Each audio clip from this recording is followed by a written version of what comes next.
Good evening, good evening, good evening. Welcome everyone to another episode of Mind Your Mind Mondays with your host, Dr. Kim. I'm so excited that you can join us on this evening. Hey, look, do me a favor. Hit like, hit share. Let everyone know that it is Mind Your Mind Monday times, and we have a great discussion set up for you on today. I am so excited about our special guest. But before I talk about him, I just want to talk a little bit about Mind Your Mind Mondays. The purpose of Mind Your Mind Mondays is to bridge the gap between mental health, psychology, psychiatry, all of that, and religion, Christianity, and faith. There's a myth. Back in the day, if you mention mental health in church, or if you mention going to see a therapist or anything like that in a church or a church circle or among the believers, it was taboo. It was taboo, and it was as if something was wrong with you. But over the time, we have come a long way. We have not fully arrived yet in terms of that blend. However, we have come a long way. And so Mind Your Mind Mondays is about having that discussion, making sure the community is aware about mental health awareness and wellness. We want to make sure that you are whole. We want to be able to dispel myths, and we want to make sure that you are having the conversation. We are having the conversation with you, and we want to make sure that, hey, if you're not okay, it's okay to tell someone. If you're not okay, it's okay to get help. We rather you get help than not get help.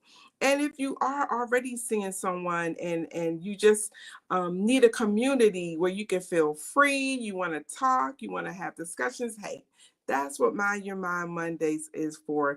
And I'm your host, Dr. Kimberly E. McKenzie, your mind doctor. So I'm excited about our guest on this evening. Our guest is a licensed and professional counselor. His name is Dr. Harrison Davis. He has 26 years in the clinical experiences, giving him a unique perspective of what is possible in terms of personal growth and change. Dr. Davis teaches a course called Lifestyle and Careers. And in this careers, he prepared counselors to be able to do therapy with those who are seeking, like, what is their passion? What is their career? Where do they belong? People who are in transition. You may have lost your job, or you might have realized, hey, I've been doing this for 20 years and I hate it. I don't like it, but you don't know where you belong or what you do. So though he gets the counselors prepared so that we can begin to see clients with those issues and get you all assessed up and get you on the right path. His aim is to guide adults who are ready to overcome tough challenges, including excessive worrying, resentment, depression, poor decision making, self-defeating behaviors, and relationship shortcomings. So without further ado, I would like to welcome our guest, Dr. Harrison Davis. But Thank you so before much. I Thank you. But before I bring you up, I do want to greet our listening audience. We want to say hello, Abba House Dallas. Welcome. Yvette Shields, welcome. And Apostle Verlia Cheney, welcome. Dr. Harrison Davis, it's on you. Tell us a Well, little bit. hello. Hello, Dr. Kim. It's nice to be on your show. And that was a great inspirational intro that you gave. But to your audience, since you already know me, I am Dr. Harrison Davis. I have been a practicing clinician for over 26 years. I deal with a lot of emotional, behavioral, psychological issues. I've taught counseling courses to master's level counseling students. I believe for 18 plus years, because I'm still doing it on an adjunct basis. And have a private practice in Atlanta, and I enjoy helping people. All right. Well, I am so grateful that you accepted the invitation. I was so scared to ask you. I pondered like for 2 weeks before I asked you, because I was like, you're gonna be like, but thank you so much for accepting this invitation. So look, you teach a course called Lifestyle and Careers. Can you tell us a little bit about that course? I talked a little bit about it, but it's your baby. Like you could tell more about it.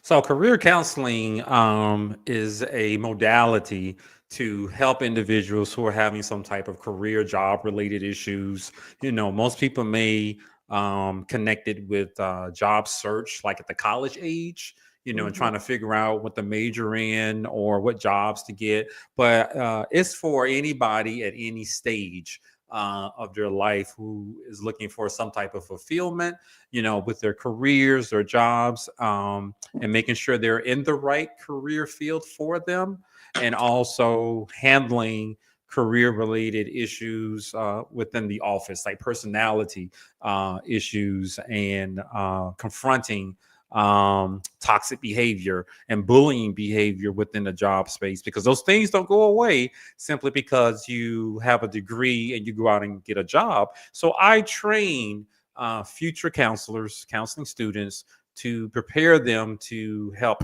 the workforce out there to make good decisions, understand the situation that they're in, and plan some type of path that would be best for them. Okay, okay. So Dr. Davis, can you share a bit about your journey and what led you to focus on helping others with career guidance and transitions? Well, I have a number of specialties, and my first job after completing my master's degree in counseling was at the counseling center at the University of West Georgia, and they did psychological counseling, personal counseling, educational counseling, and career counseling. So that was part of my job. I didn't think about it a lot when I was in my master's program, to be honest with you. But as I was required to do career counseling with the students, as undergrad and graduate students and alumni, I realized the importance of career counseling, the benefits of it, and how people are struggling to deal with those particular type of issues. Just alumni coming back, after earning a degree and not Mhm. finding a job within that degree Yes. field, and trying to help them to navigate that job search process. And some of them realizing they chose a degree that didn't match them, Hmm. because now they're working in that field, so I sort of helped them to make some decisions about their future path. And so from that point on, it sort of caught on to me and I enjoyed doing it. It's a little bit psychoeducational. And when I went to my doc program, I still continued doing career counseling at the counseling center at the University of Arkansas. And when I became a professor, this is just one of the courses that I enjoy teaching because I can teach it from experience. I don't have to teach it from the textbook with limited Mm. information. I share with my students my experiences doing career counseling and what I have seen from my clients. Okay, so what patterns have you noticed in the types of people who come to you for help with their careers? So it could be anybody, actually. Like in the past, it was mostly college students, or that age group. But now my practice attracts individuals, I believe, who are like 30 and up. Okay. And so they're not the young folks, and particularly 40 and up, because they can imagine themselves relating to me. And so when Hmm. they come in, what I've been hearing a lot over the last couple of years, particularly after the pandemic, Hmm. but it was there beforehand. These are grown folks with degrees and dissatisfied with their career. Mm. They've been doing it, and at one point, it was they appreciated the salary, the benefits, and they thought they can just continue doing what they were doing. Let's just use accounting for example, and they were good at it, but they were not passionate about it, Hmm. and they were under the impression there was this mindset there for some of us at that age, um, who saw their parents and older individuals stay with the same job their Hmm. entire adult life. So they went into their careers with the same type of mindset. I'm just going to keep doing this I'm not going to change. And it doesn't matter if it's boring or they burnt out, they tried to stick with it. But, their mind, their bodies, their spirit, their emotional health, sort of gave them signals. No, this isn't for you. Mhm. You Mhm. cannot continue enduring this without any consequences. So many of them come because they are dissatisfied, Mhm. with the jobs that they have, and others, they were laid off. Yeah. That 37, 40-year old parent Mm. married with kids, and they're laid off, and they saw this as an opportunity to pursue another career path, and they just needed some guidance to help them to make the best decision. So those are the two biggest issues that I usually see.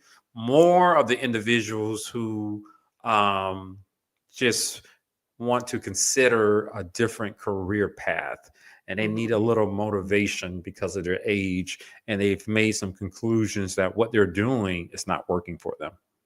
Yeah. My father, like my parents' generation, their thing was you go to work, you go to Yep. work day. It's Yep. like in a job. It's not about your passion. At Yep. that time, it was get those 40 years in and get that watch. They that Get that watch. pension. No, it wasn't even about the pension. It was the watch. You even Yep. back then, you would either get a pen, a gold pen, or you would get a watch. You Yep. would get a watch. And I remember my dad was pushed into forced retirement. He worked for a printing company, and he was forced into retirement. And I saw his health decline after that. Mm. Now, praise God, he just turned 31 last month. I mean, on the 31st, he just turned 90. But All he's right. been in and out of the hospital every time. Yeah. It's like, how you doing, Dad? Oh, my back, my arm, my eye, my leg. You know, and I think he didn't plan beyond that, and then Mm. he was forced to retire before he could get his pen or his or his watch. Yeah. And so I believe that that stole his thunder. And so, having said that, I want to ask you, what, mm, how do you think that working in the field that matches you impact, or not working in your passion or the field that matches your personality or your desires? How does that impact your mental health? Oh, so your job. Yeah. So whether or not it's a good match for you or not, so ideally, you want to work in a career field or setting that's a good match for you, who you are, your values, your personality, and connect with people who are like you most of the time. Because we spend a great deal of time on our jobs. You think about it, 40 plus hours a week. A week. And I come from a generation where we went to work. We didn't do remote. We went to work. And so many times, depending on your lifestyle, you would spend more time at work than you would at Mm, home awake. When you take out the 8 hours of sleep, and then what's left over, many times it's just doesn't match up to the 40 plus hours on the job. And so that takes a toll on you if you don't like it, mm, or you don't like the people you work around, or you don't like the environment, and so working in an environment on a consistent basis, is a lot of stress, and it mm. can contribute to a sense of dread for a lot of people, where they hate their jobs. I see social media videos about that. People in their cars screaming, because they have to go back into this job and pretend that they like these people who they work with, and they're on their lunch shift, and people in the comment section, they laugh, they can relate to it, but that's a real health issue. It you really, know it tears down your spirit, your emotional health, and it's hard to shake off when you go home. yeah. If you spend 8 hours a day plus, and then you add driving to and from traffic, Hmm. and getting home, you carry that same energy with you. And so it certainly contributes to depression and anxiety, maladaptive behaviors, like substance abuse, and alcoholism and things like that, and making poor decisions, but living an unfulfilled life. is what it Mm-hmm. can eventually turn into if you're in the wrong career field and environment. I want to add that to it. And so Mm. there are some negative consequences to it. Yeah, because you can be in the right field but the wrong environment. I've Yeah, experienced absolutely. I have experienced that. I have experienced being in the right field, doing what I love to do, but being in an environment that is just so toxic that you take more days off than you do going to work. Absolutely. I Like, can remember being there too. Right after my undergrad degree, and just go get a job, and it wasn't a mm-hmm, great time to work. And no one told me there wasn't a whole lot you can do with a bachelor's degree in psychology. So I got these jobs where I was in an office answering the phone, people calling to complain about some order or something. They call it back then. It, it was just a job, but now it's mm-hmm, called a call center. right. And I can remember uh, the people who worked there. They were not nice. They were not friendly. They were deceitful, and there was this competition. I'm like, what are y'all competing about? We all make the same thing, and it's low salary. I what are we competing about? And so I can remember on Sunday afternoons having to mentally prepare Yeah. to go to work Monday morning, and deal with that atmosphere. And so it certainly chips away, to your spirit and your outlook. Luckily, I was planning on going to grad school anyway. I just didn't know how long I just needed money, just straight out of college. I want to buy a car and I want to do things. But I realized I left that job, went to another one, same type of field, and it was the same type of people, you know. And so that's one way how toxic, unhealthy environment can affect you on a day-to-day basis, and that spills over into your personal life, your relationships. Like I Mm-hmm, mentioned before, it's hard to shake off, and just trying to prepare mm-hmm. to go in, like those videos that I see on social media, people in the mornings, they're meditating in a car and they're praying. I'm like, oh my God, that's a clear sign we need to plan our exit. Yeah, expect like when you get up like me, your alarm go off at 3:40, so you can have your devotions at 4 o'clock and be on the prayer line at 5, just so you will have what you need for that day to make it. So I just want to do a station break. We want to welcome our listening audience, Shantae Mills. Hello, hello, welcome. Thank you for sharing. My cousin Don Hunter's here. Welcome, welcome, welcome. Javona Pope. Listen, you guys, if you have a question about lifestyles and careers, your job, your passion, or anything, put it in the chat and we will do our best to answer your questions. So some of the questions I have for you, we kind of already like talked about them, like what are some of the biggest signs that someone is in the wrong career or job. We kind of touched on that, but can you give us a little more like some signs that I'm in the wrong career, I'm in the wrong field, this isn't for me? So the concrete signs certainly that we need to pay attention to. As I mentioned before, I think one of those first signs is this sign, this feeling, sense of dread. I have to go back into this damn office. Oh, I got to go back into this job. I got to deal with these people on a job again. We hear people say that, and it Mm-hmm. starts like a day early. Where you're dreading and hating the fact that you got to go into work tomorrow or the next day. That's a one sign.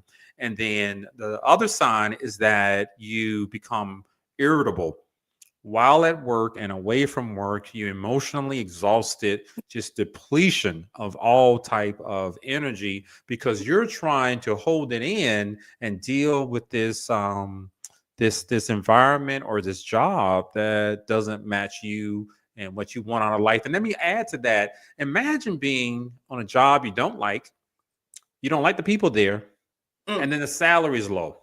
We. That's a trifecta, right there. And so becoming irritable, taking things out on your friends and family members, avoiding those social outlets that you usually engage in, and also finding ways to cope. Mm-hmm. with it when it takes a real toll on you. And these are the people who need a drink, or they turn to other things and they drink on their lunch break. They take alcohol to work with them. I've talked to these people and I Mm-hmm. ask them, why are you taking alcohol, in your sippy cup, to work, so I don't go off on these MFs is what I usually hear. So, well, we need to do something different. So it affects their outlook on life, their relationships, their free time, and most importantly, how they feel when they're not at work. But Yeah. that sense of dread is the number one thing that I hear from people, and that's what made people quit unexpectedly Mm-hmm. with no plan. They just can't deal with it anymore. I can't go back because they know something is going to happen. They feel like they're going to crack. Are they going to go off? They're going to crash out. That's a new term I'm hearing from the young folks. They're going to crash out at work. So instead of doing that, they sacrifice that job by quitting on the spot many times because they can't deal with it and it's been building up for a long time. I like to help people to avoid getting to that point. Mm-hmm. But we certainly need to notice, pay attention to our feelings, our emotions, and our thoughts when we're headed to work and Mm-hmm. while we're at work. And assess that, compare it to when we're not at work, because we are not our parents' generation. Mm-mm. And our parents, many of them, they worked through it. And feelings and passion, like you said, have nothing to do with it. I realized in my 20s, no, I can't. I can't. Yeah. I get it. I like a nice paycheck. I want to buy these things. I want to live a certain lifestyle. But man, I'm not willing to sacrifice my peace of mind. And many Mm-mm. of our parents did not have those opportunities, and they never took it. So we try to uh, go along with that model, and many of us discover we can't do it. Yeah, that's something I had when we have a question that I'm going to put up, but that's something I had to learn, like to live beneath my means so that I won't have to work that job.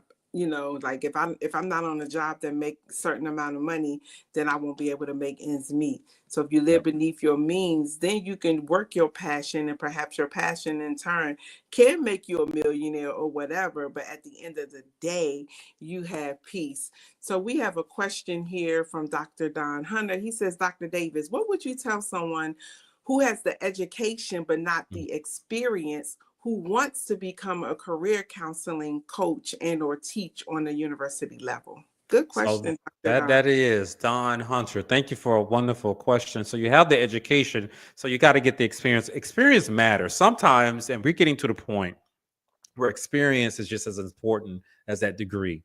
That degree Mhm. tells an employer that you have been trained, sort of certified. That's what that degree means, with some knowledge. But now they are sometimes questioning whether or not you can do the tasks that are associated with the job.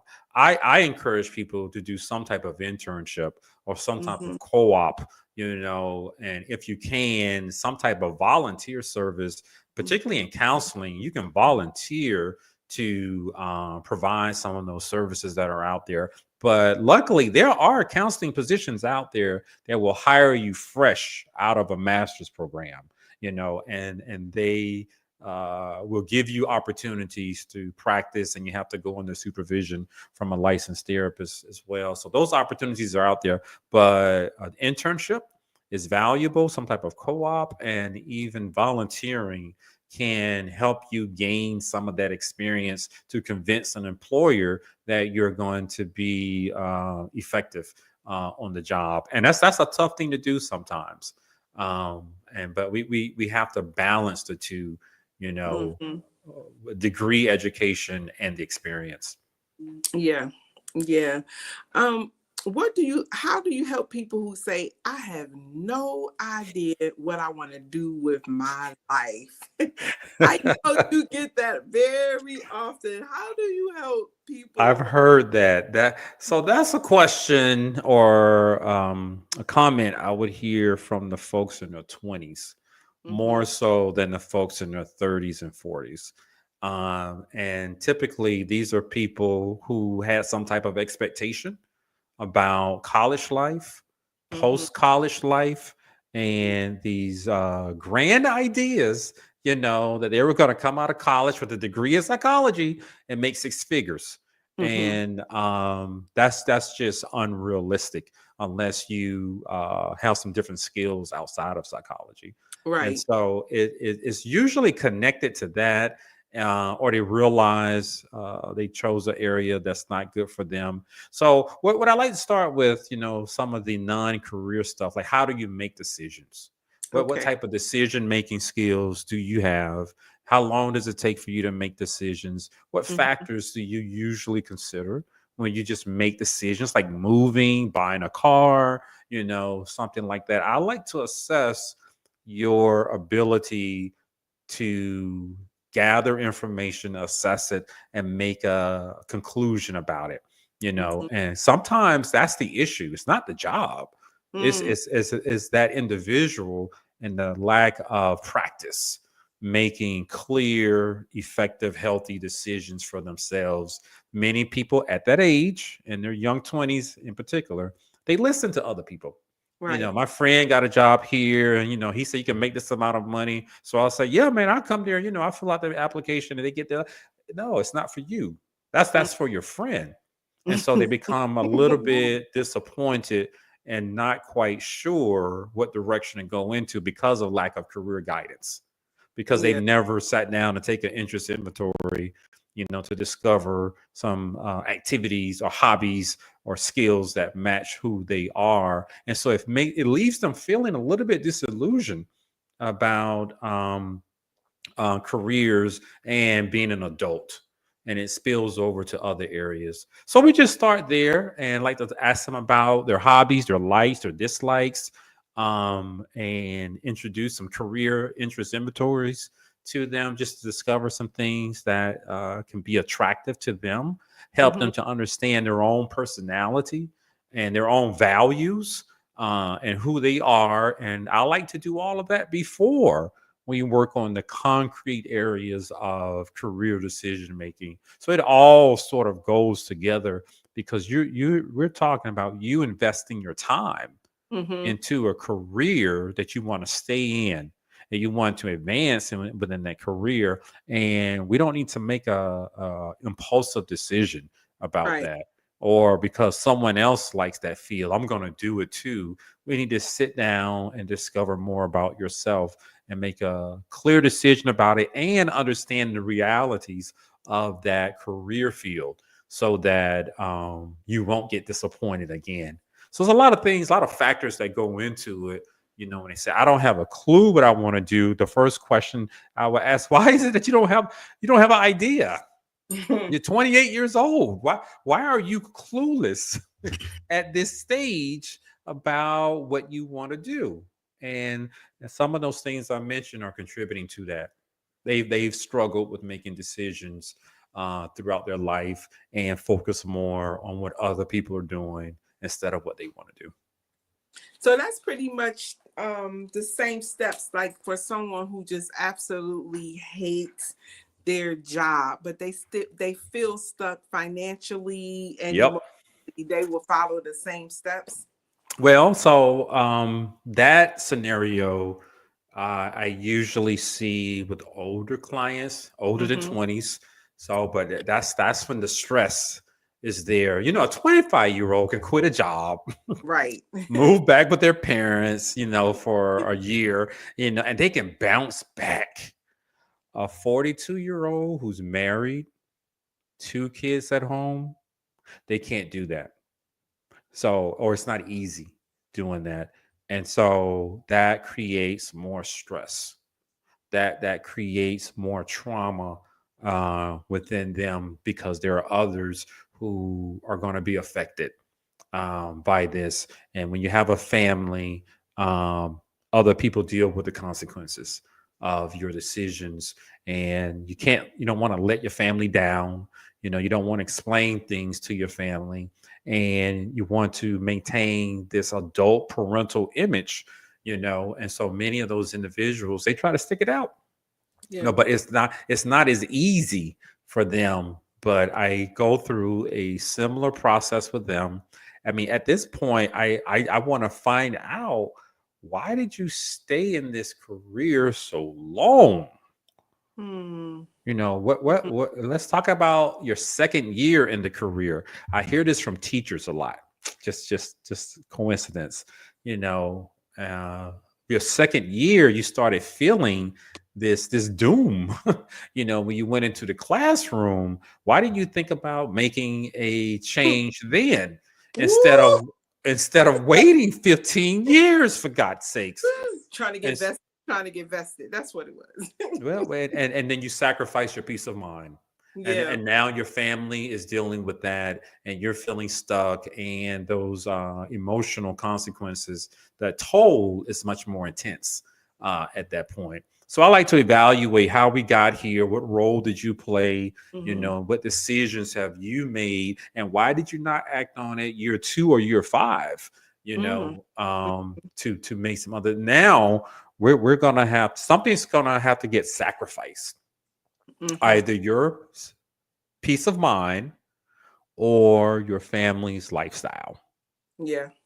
because Uh, you're gonna make a career change, and I cannot promise people that it's gonna be a smooth transition. yeah. We have another question from my listening audience, but before we go to the question, there was two things that I learned that was not for me in high school. High school and college, Toys R Us used to hire like high school and college students during the Christmas I holiday. remember that. Me and my best friend from high school, we went and all we did all day was, it was like you were shopping. So all day they kept giving us carts of stuff that we would have to go back and put on the shelf. To restock. My girlfriend looked at me at about 12 o'clock. She said, I'm out of here. I can't do Yep. this. No. Yep. You can't quit. That's going to go on your record. You won't be able to Yep. put this down. She said, I Yep. want everybody to ever Yep. know.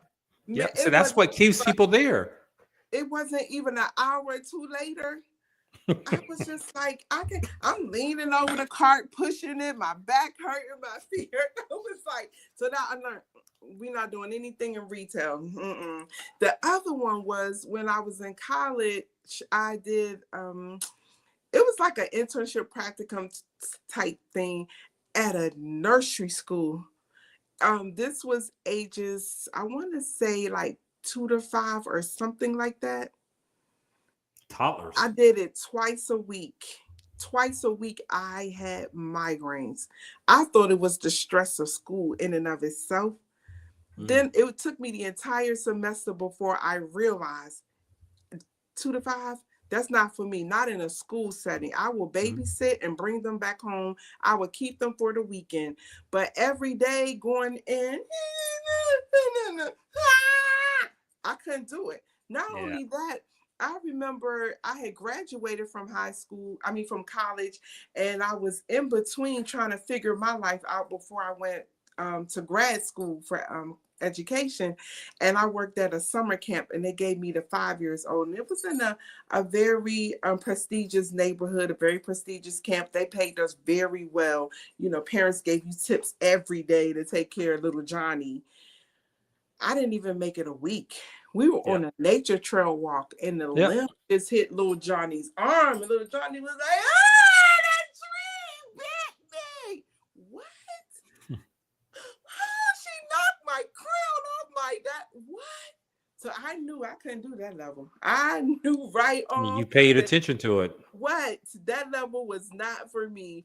But we have a question, and I just want to welcome Javona Pope, Minister Cheryl Robinson, Apostle Bishop Joanne White. Welcome, welcome, welcome, everyone. And my friend and new buddy, Lamar Handy.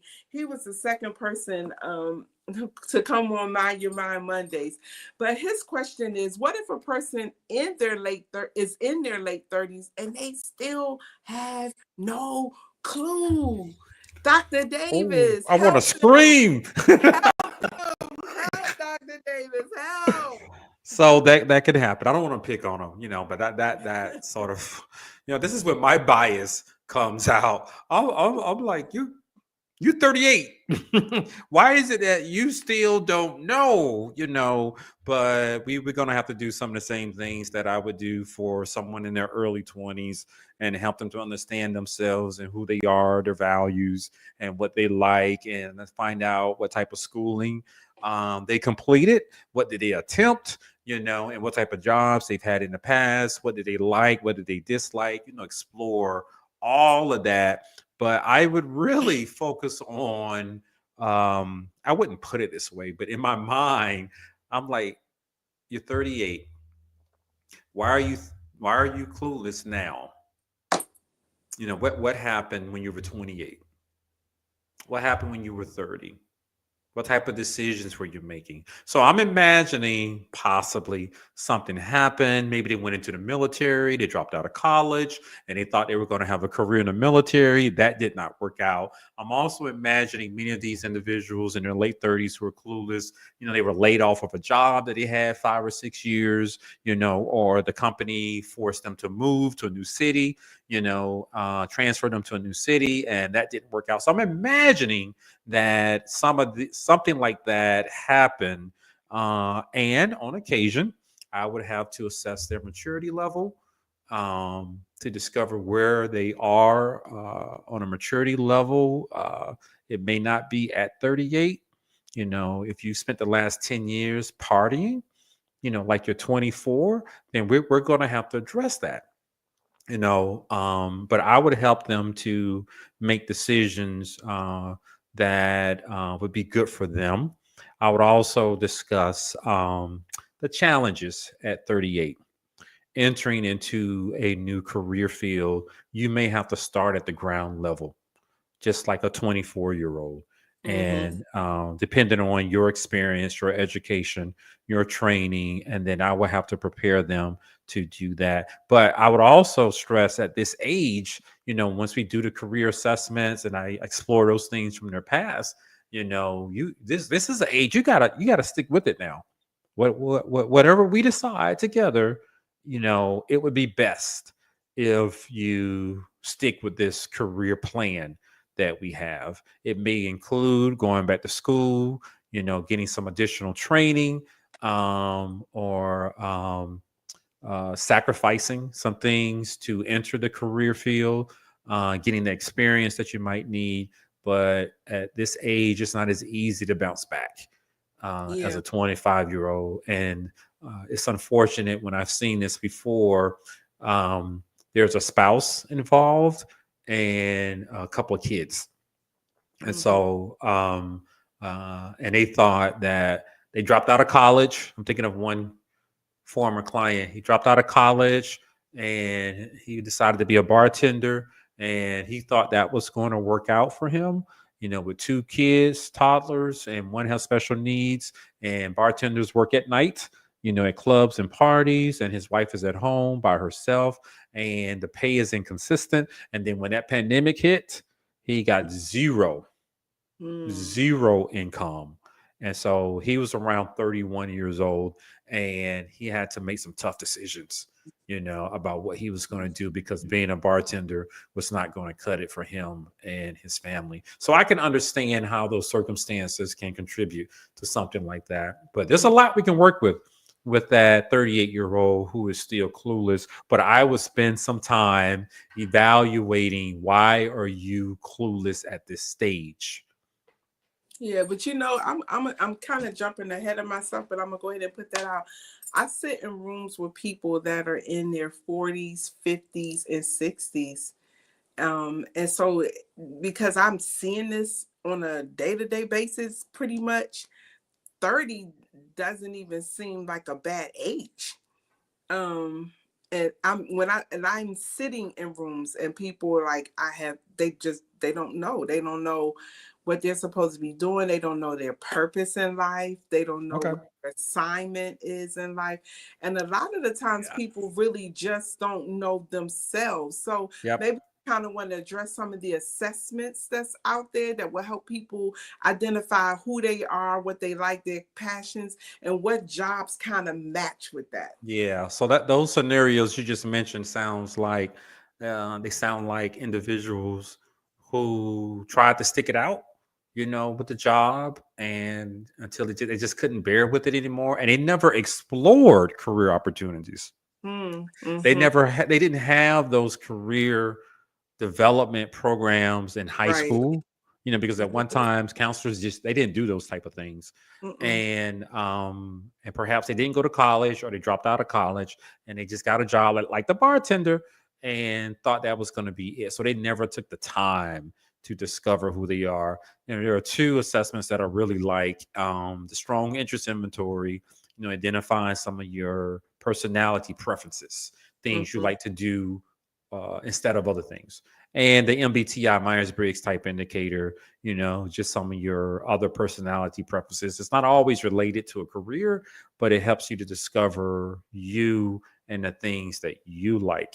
And then there's one, the values. We did it in class, the values assessment, because you may have a great job with a task, but the company may not have the same values as you, or Mm. what they're asking you to do may violate your personal values. And Mm-hmm. so I like those particular instruments. I've used MBTI and a strong interest for 2 decades now. And they're valuable, and have someone to explain the results to you can be Mm-hmm. very beneficial. You talk when you say MBTI, you talking about the Myers Briggs. Type indicator. Yeah, that was a common one. I know when I came through high school, my counselor told all of us. She came to our classes and said, "Everybody in here, whether you going into the military or not, take the ASVAB. Yep. Take the ASVAB." And they said, "Take the ASVAB because it will let you know the careers that you will fare better in." Hmm. And Yeah. so I took It's the a start. It's a great start just to give you some ideas. But I like the strong interest inventory with the feedback that it gives. It's a lot mm-hmm. stronger and has a lot more validity to it. All righty. Well, you guys keep the question coming. I want to switch. Absolutely. I want to switch into kind of talking about for those who are in transition, because I know you said that's a age type that you deal with a lot in your practice. But what are the emotional and psychological challenges people face during a career transition? Yeah, that career transition, depending on your age, woof, that's the one that can really hit them. Dealing with life changing events can be challenging for some people. Mm-hmm. And because of the amount of time that we put and invest into a career and a job, and for many people, their social outlets, that's on their job. Their friends are on their job, and they feel like that's their family. And so when you take that away from somebody, it Mm-hmm. feels like a part of them sort of died off. And that's Yeah. that's more with the older generation. I see it more with people 50 and up. Mm-hmm. And as I go down in age, that reaction is less intense. Mm-hmm. However, it does leave a lot of people wondering, what am I going to do? You Mm-hmm. still have adult responsibilities, Mm-hmm. and now someone else has pulled the rug from underneath you, and that can be unsettling for a lot of people. And what I hear from some of them, they didn't realize the amount of control that other people had on their life. They thought it was just a job. They liked the people on the job. They were cool. They could deal with it. Their paycheck was but when the company was bought out by another company and it came through with these layoffs, just like the Mm-hmm. federal government, it was unexpected, and now their world has shifted. Mm-hmm. That routine that they had is gone. Those connections, it's not as easy to maintain those connections, with those individuals from the job. And that was a part of them. They identified themselves as part of that job, not Yeah. so much as a teacher or a nurse or a professor or accountant. It was, I work for that company. Yeah. I work for the CDC, the Center for Disease Control. And now all of a sudden, the CDC says, and Doge, they're coming to you with an email telling you no longer work here. I know you worked here for 15 years and you've advanced. And so there's a lot of grief that is there, some resentment that Mm-hmm. is there, and some confusion that is there. This is one of the reasons people use the term going postal, because some of those individuals have a difficult time accepting that reality, and they go back, they crash out, and they want to do something to hurt the people who hurt them. And Yeah. so it causes a lot of problems, a lot of disruption, and it requires people to think about their next move, their next meal sometimes, and it has some huge consequences on their finances. I have been laid off before. Hmm. Before I went to grad school. Now, for me, it was the best thing that could have happened to me because I'm not dealing with this call center thing ever again. You know, but and it pushed me to go to grad school much earlier than I wanted to. But some of my friends who I can remember, they relied on that paycheck. Yeah. They didn't have plans to go to grad school. They were okay with the education that they had, whether they finished school or not. And so it forces you to think about, what am I going to do?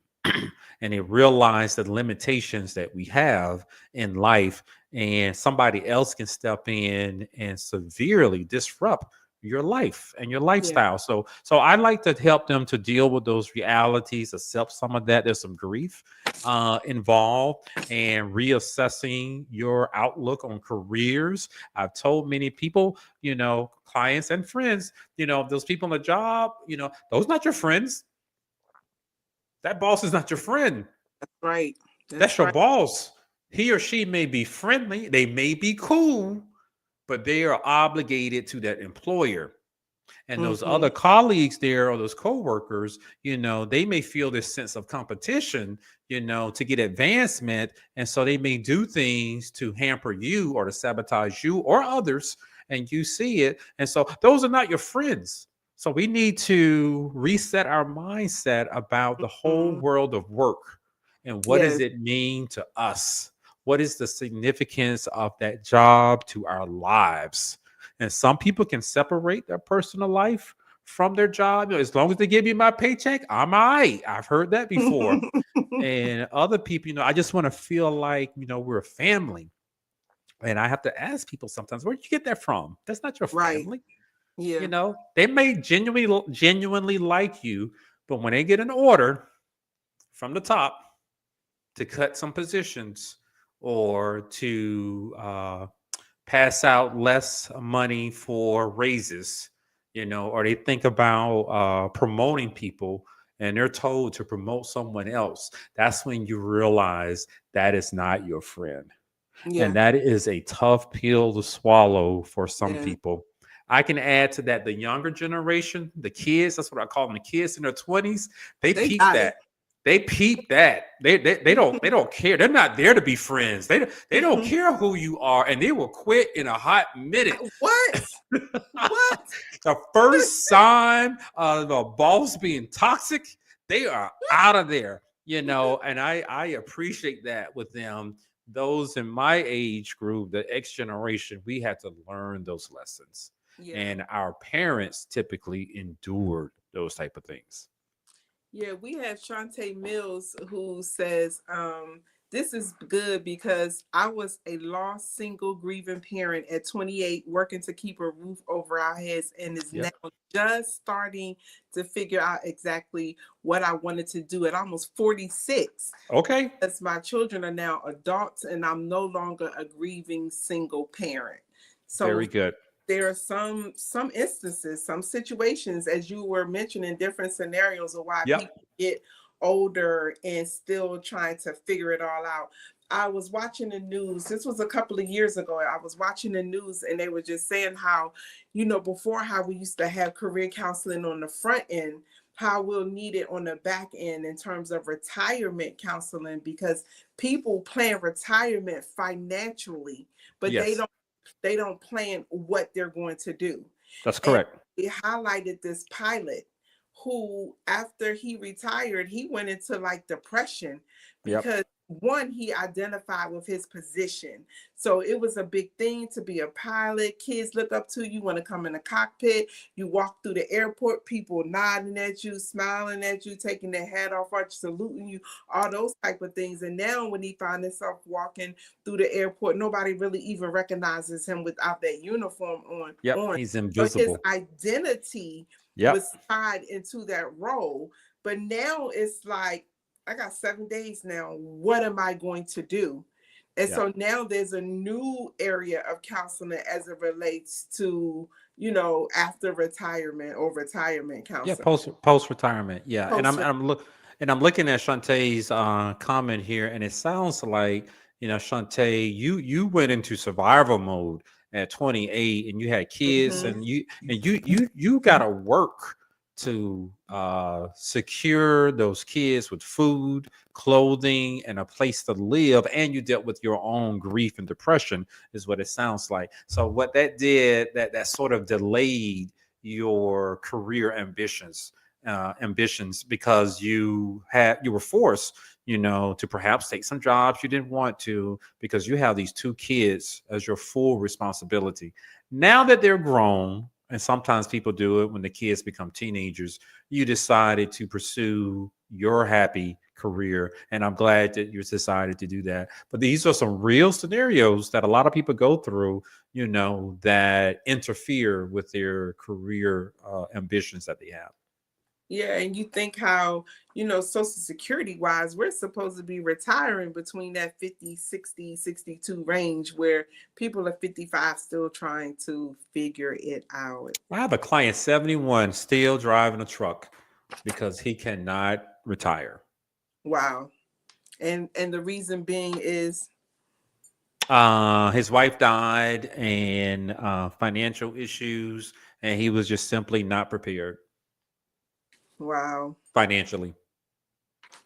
So we're going to be wrapping this up soon. I have a couple of more questions. And audience, if you're out there and you have a question, please, please, please feel free to type Yeah, I them, like the questions. and we'll try to just address them. Dr. Aquanita, welcome.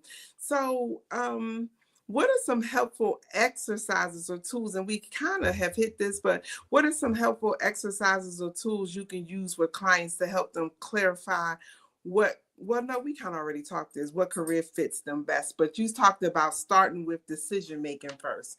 Like that's where we need to go, starting with Yeah, depending on what's your the age, decision making how process. do you make decisions? How comfortable are you making decisions? Are you aware of all the career options that are out there? Can you afford the training or the school that's associated with it? Can you invest the time into it? So I like to talk about options, but ideally, I want my clients to discover who they are and whatever it is that you want to do, because that peace of mind is invaluable. Yes, And yes. doing something that you enjoy where it doesn't feel like a chore.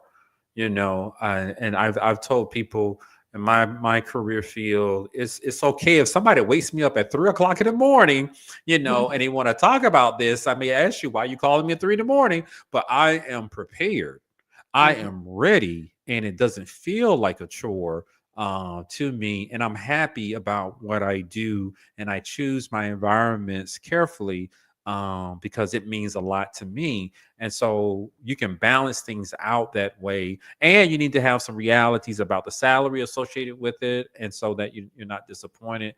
But when you're in a career field that you enjoy, you just simply like it. It doesn't feel like work. I don't mind working on my projects when I'm sitting on the couch at 8 o'clock at night with my laptop, because it doesn't feel like I'm working. But Mhm. I can remember having jobs where it was unbearable just to Mhm. go into the office and wait until 5 o'clock. So that's the difference that's out there. Yeah, I'm a life coach and I absolutely love, love, love, love working with my clients. I love helping them get pushed past stuff. So I have three more questions and we Sure. wrap Let's this up. Oh, let's do those three questions. all right, all right, all right. How what would you say to someone who is afraid to take a risk or try something new because of fear of failure? Yeah, so we're gonna have to assess that, step outside of career counseling for a few sessions and talk about that anxiety, making decisions, and your risk tolerance, and where does this fear come from? Did you learn this fear? Were you socialized to fear things? Were you, or some individuals were never encouraged or motivated to make decisions, but I like to encourage them that a good, healthy risk can be good for you and the outcome. And so I will prepare them to make some healthy risk, some Mm, decisions. If you're mhm. unhappy with where you are, we're going to maybe take some baby steps and also help them to understand everything we do is a risk. Getting Right. into the car every day and driving Tell is me. a risk, Yes.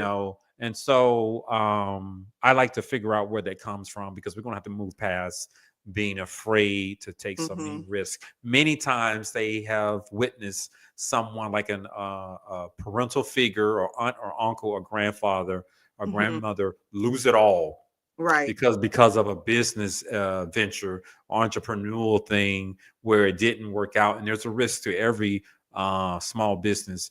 But they decided not to ever put themselves in that position. And so, if you make that decision, you run the risk of seeing where you are and always having someone else control your life because you always have a boss. Right. Because in their mind, they're thinking shelter over, safety. Like they like, no, I need to make sure I have a roof. I need to Yep. make sure we Yep. But they're can eat. sacrificing a lot at the same time. So we got to Yes. find a healthy balance for them. Yes. Okay, so how can friends or family support someone going through a difficult career decision or transition? Well, the best thing a friend, a family member can do is simply ask, "How's everything going?" That's the best thing a friend, a family member can do, and actually listen. I don't know how prepared they are to give some career advice. Maybe they can share some of their experiences, but simply asking someone about their job, how's your job going? How you feeling about it? Do you like it? Those are some simple questions that will enhance that relationship. And hopefully, that friend or relative feels comfortable opening up to you. That means a lot to a lot of people. You don't have to give them any advice, just give them an outlet to share some of their concerns. That's good. That's good. So I'm about to ask my last question. If you Sure. have a burning question, please get it in the chat before we close out. So, Yes. Dr. Davis, what's one piece of advice you'd give to someone listening right now who dreads going to work every day? You Mm. talked about it, but maybe they didn't hear you on the front end of the live. Maybe they're just coming in. What advice would you give them as their counselor? So as I could reframe some of the themes that I mentioned earlier, I would encourage them go for your dream. You will never experience it. You will never get it unless you go for it. And I like to use sports analogies sometimes, and why go into a championship game and Hmm. not wanting to win? Instead of I don't want to play because I hate losing, and then that you will always be a loser, if you Right. avoid playing, but there's something special at the end when you persevere, you plan well, and you're being strategic with it and some realistic goals. You can get your dream job, your dream career, or your dream business, but still be realistic about it. I tell people, go for your dream. Go for it. Go for your dream. So we have a question here. Let's see. Let Yeah, I me. can stay on for a few more minutes. I'm good. Okay. I'm at home. I have to. Let me come hide that one. Okay. You said I'm at home. Okay. So we have one from Gina Brown. Would you recommend that for and it says 12 days from being an empty nester who is within 7 years of retirement? Are you saying what would you recommend, Gina? So, what would you recommend for someone who's 7 days? Um, Oh, so your child is leaving, perhaps going to college, but you still have 7 years of until retirement. I got it. Yeah. So Okay, you want okay. to figure out what to do now. Live your life. Live you. Got to You took care live. of that child. I see a photo here of a woman and someone who looks like her daughter graduating from high school or college. Now it is your time. You raised that kid. Now an adult now, and she's going to go live her life. Now it's time for you to rediscover the things that you want. Perhaps some hobbies or some adventures. If you have the means, this may be a great time to travel. Or to think about that business idea that you thought about before. But it sounds like, and I'm stepping out here on a limb, now that that child is now grown and out of the house, you're trying to figure out what is my purpose, Hmm. because you may have poured so much into that kid who's now an adult that you don't know where to point all of that energy. I say point it to yourself.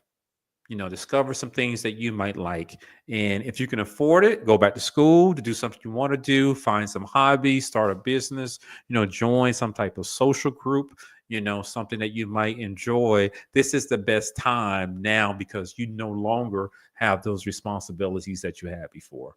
And I think what she was asking, because she said she has finished college and has her dream job. She is getting Good. her first apartment, but then she came back and said taking risks. So Gina, are you asking, would you recommend taking risks for someone who's about to be an empty nester in 12 days and with Take this a healthy risk. a healthy risk with Take this a 7 years healthy of risk for you when okay. understand your risk tolerance. I know people who have put all of their retirement into a business, and fortunately it paid off for them. And I know some people, they would never do anything like that. So you figure out what is your risk tolerance and how much are you willing to risk. That's good. That's good. So I don't see any more questions. And okay, so we did. That's what she was asking. What would you do? You recommend taking risks? And so he answered Okay.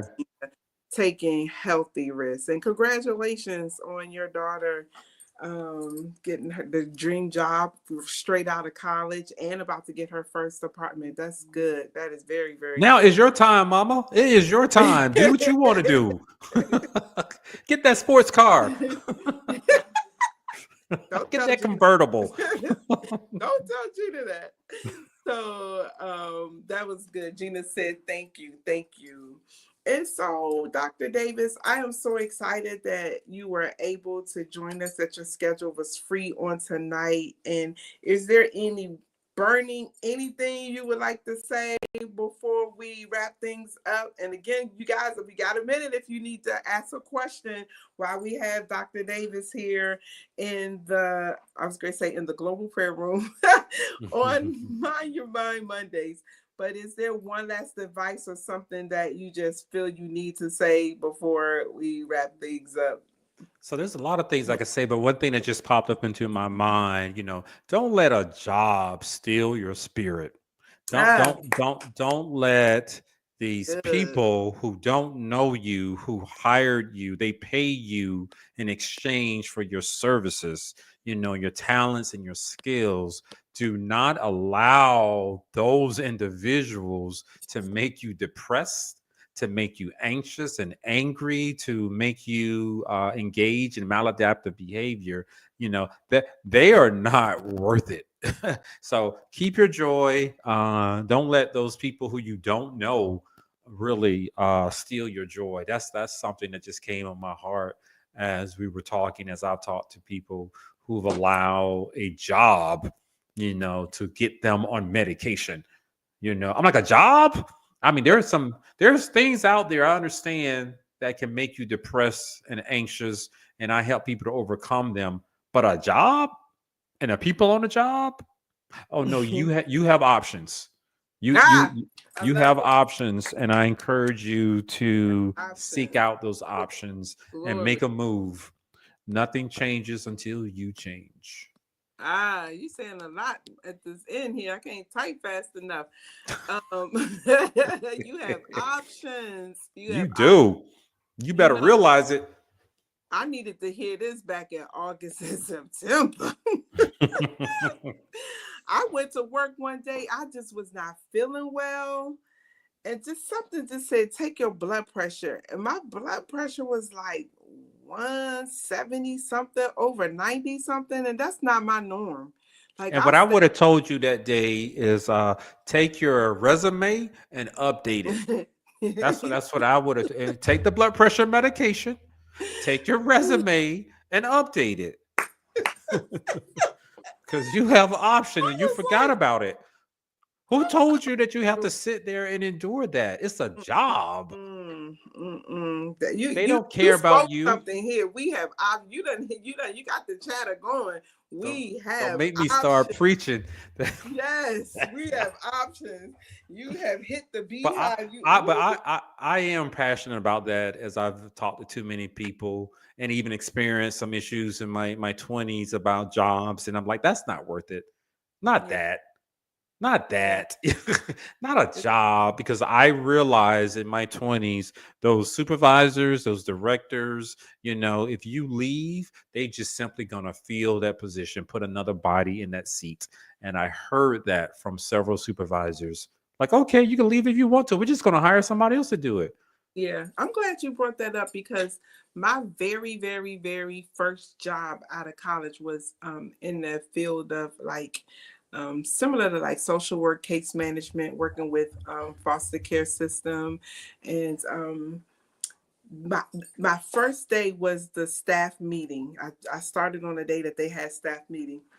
And the man looked around and he looked at every last one of our eyes. We were in like a semicircle. He said, no one is indispensable. And he just went around, no one is indispensable. Okay. No one is, no, Okay. Okay. yeah. That's what I would have said. Okay. And got my briefcase. Are you done? Are we done here? You No, no, got no. is I stayed, but I kept that in mind. I took that on I'm every being job I sarcastic. went to, especially as a Yeah. teacher, because you can drop dead today and they will have a substitute in your classroom tomorrow. No, It within a couple of hours. It Yeah. happened to one of my seventh grade math teacher. I love that lady to death. She took me in. I was fortunate. All my teachers kind of loved me. I've been to their houses, spent the night, all kind of stuff. And this particular math teacher, I had a dream that my eighth grade teacher got sick and I was trying to find her and I couldn't find her. And so when I called her to ask her, was she okay? She was like, yeah, I'm fine. I said, I had this dream. So then I called the math teacher and I didn't get her, but I left a voice message. Well, lo and behold, within an hour, her brother called and said that she was in the hospital, that they were there at the house and da da da da da. And so I didn't get what hospital that she was at. So me and my mom spent that evening late into the night calling around all the hospitals in the Washington, D.C. metropolitan area until we found that hospital that she was in. That weekend, I flew in to go see her. I would stay from Friday till Monday, get a flight, come back, and go to work. And I did that until that was in October, and I did it until Thanksgiving. I came home for Thanksgiving break, went to see her. I didn't want to leave, and she was just like, saying, no, you need to go home and get rest. The people was like, I'm like, no, I don't want to leave. But I left. As soon as I left, she died. And her Mm. sister was like, she was waiting for you to leave the room because she did not want to pass with you in the room. And Oh in my wow. mind, I was like, thank you, Jesus, hallelujah. I didn't want to experience that. But Yeah. one of the things that stood out to me was she was supposed to retire that year. Hmm. She was supposed to retire that year. She went in the hospital in October. And one of the things she told me was the stuff that was happening on the job with all the new rules and things, it was stressing her out. And I'm like, you can't let these people take you out. You're needed, you're necessary, you're important. She went in October, never came back out, and never got to retire. It's things like that I keep in my mind that I'm like, I'm not going down with you. I'm not going down. And I like how you said, do not let a job, you can just take this beyond a job. Don't let people take your spirit. Don't let them, they can't even take your joy. You have to give it up. you have to give it up. So I appreciate you saying that, because that really, really, really, really, Own it. Own it. yeah, You own it. You own it. And sometimes we have to take risks, and sometimes we have to sacrifice certain things and plan, to continue owning that joy, because people, they like to steal it.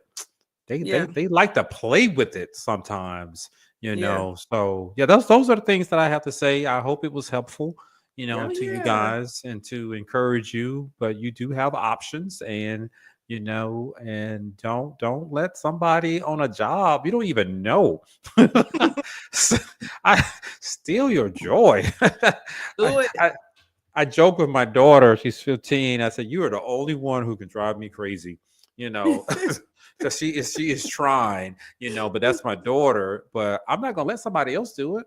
Right. I'll walk away. You're Walk not away. worth it. Walk So away. that's all I have to say about that. Okay, and so we have some comments from the listening audience, saying, "Wow, life is too short." Cheryl Robinson, this is Here, the here, reason. here's what I want to say about that, just very quickly, because I hear that sometimes life is too short. I flip it.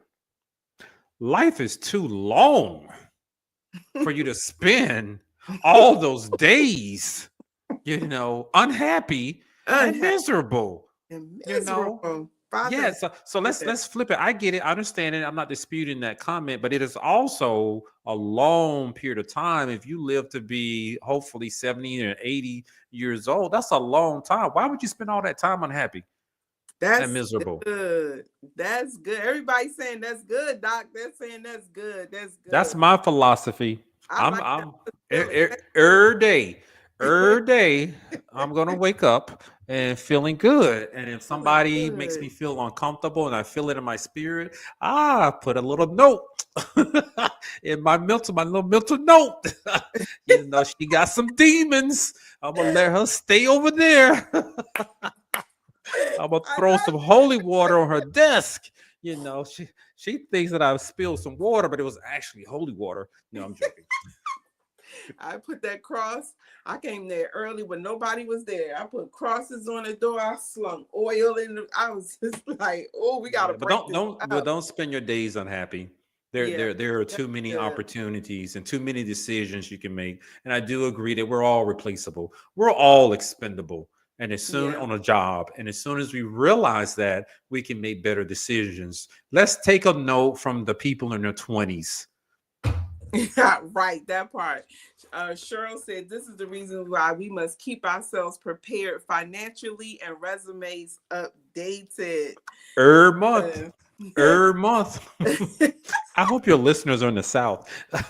That means every they're all month. over. They're all over. Update that resume and network and check out the job boards and see what they're looking like. That doesn't mean that you have to apply for something, but when you see something that is appealing to you, give it a shot. Give it a shot. Yeah, I'm working on getting my CV completed, because a lot of the higher academia, they ask for that as opposed to Yes, that's the so norm for higher education. yeah. So that's what I'm working on now. So as our final wrap ups, they're saying you were very helpful. They're saying to you, thanks, Doc, because you gave us that. Get out of there. Shantae said that's good. Cheryl repeated you. Good word. Life is too long. It And Eric is. needs to do his CV too. So, Dr. Davis, how Mhm. can people follow you or connect with you? So I have social media. My practice. I'm pretty booked these days, so I'm not taking any new clients, and I'm doing more consulting and training these days. But I'm on Twitter, X, whatever you call it now. Dr. Harrison Davis, Dr. Harrison Davis, and I believe it's the same handle for Instagram. So you can always reach me that way, or my website, harrisondavis.com. Uh-oh. I was trying to do Twitter, but I'm gonna go to the website because all of the other stuff is on your website, right? Yeah.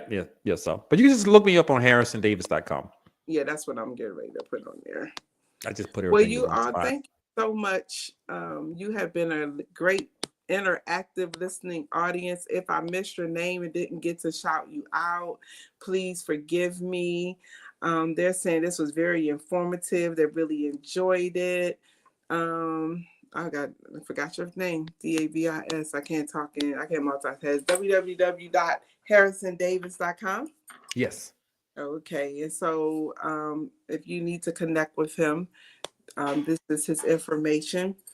And thank you so much. It was great, great, great, great having you. You know, people, when we think mental health, people think about trauma, post traumatic stress, Yeah. depression, Yeah. anxiety. Nobody thinks about some of the causes, which is being in the wrong field or not, working my passion or going to a place where I'm miserable. And then people Yes. realizing we have options.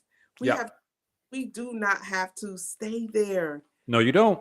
Have to say here, and there are steps you can take to begin your transition process, even if you need to see a therapist to help you through that or see a coach or whatever it is. There, you do not have to stay there. Okay, we got one quick question. Ooh, Sure. Shantae, I was about to close it out. She says, okay, let's see what this quick Put question it up on is. the screen. Okay. Besides seeing a life coach, is there a way to do our own research to see what we're interested in doing our lives? You mean, and to do what to do with our lives? Like, what is our interest? What careers we best match with? Our personality type. I'm assuming that's what you're saying, Shantae. I believe the self-directed search is open to the public, but you have to pay for, I believe it's $15. But you can do that on your own, just to get some ideas, and it will send you, the website will send you the output for that. So, but ideally, if you have health insurance, I would encourage you to simply look up a counselor on your health plan that can do career counseling for you. There are a lot of them out there who are doing the intense psychotherapy that Dr. Kimberly talked about earlier, but there are a few of us who work on the more mild issues. Try that out, just a few. But the self-directed search is open to the public and you can do it on your own. It's just $15. Yeah. And if you like he said, if you do work, check out your employer's EAP. They should have EAP services where you can get Yes. the sessions in there, and you can walk alongside a therapist who can direct you to more self-directed searches, or just some more things that are out there like the Myers-Briggs and what's your favorite one? Strong interest inventory Strong and the interest in. MBTI. Mhm. Yeah, so that was And it. many, and you can also check with your college or university. They oftentimes have career counseling centers, and they offer those services to alumni as well. Oh yeah, that's good to know. Yeah, that's good to know. I think I spelled something wrong. I did, so I'm not going to post it. But anyway, Okay. thank you all so much, Dr. Davis. It is an honor and a privilege to have you here on this evening. And Thank thank you you for inviting me. so much for joining us. You guys have a good one. Dr. Davis, you stay. Let me close out.